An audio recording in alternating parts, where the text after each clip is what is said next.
Robin Williams' comedy genius belied his struggles in both mind and body, and this was never more apparent than during his tragic final years. Robin Williams was undoubtedly one of the greatest entertainers of all time. From his comedic role as Mork in the award-winning sitcom Mork and Mindy to his unforgettable turn in Mrs. Doubtfire and everything in between, Williams remains a Hollywood icon. His death by suicide in August 2014 left the world shocked, his family shattered, and everyone wondering what happened.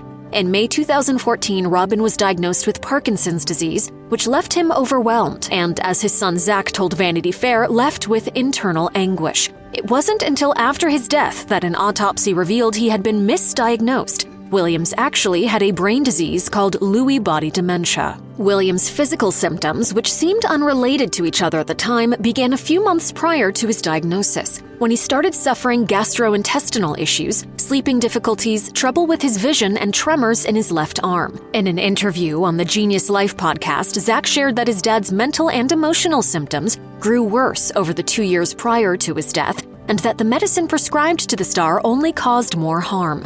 Lewy body dementia is the second most common type of progressive dementia, with Alzheimer's disease being the first. With this type of dementia, protein deposits, or Lewy bodies, develop in the nerve cells in areas of the brain that are crucial for cognitive function, memory, and motor control.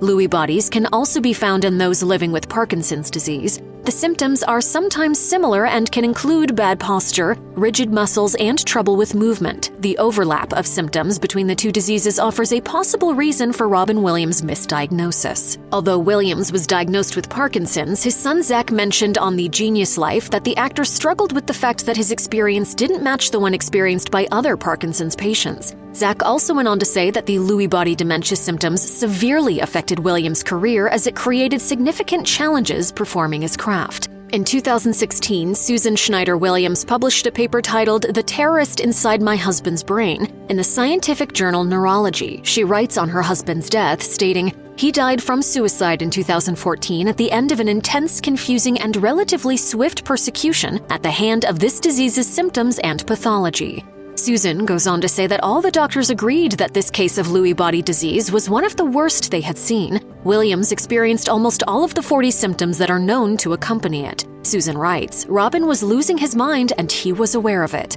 In the documentary, Robin's Wish, family and friends of Williams describe how the symptoms he was experiencing were causing him extreme anguish. In her paper, Susan writes that she believed that the diagnosis of Parkinson's disease offered some hope that after all the searching, they had found an answer and could begin proper treatment. Sadly, though, Williams himself was less convinced. Susan writes, "My heart swelled with hope, but somehow I knew Robin was not buying it."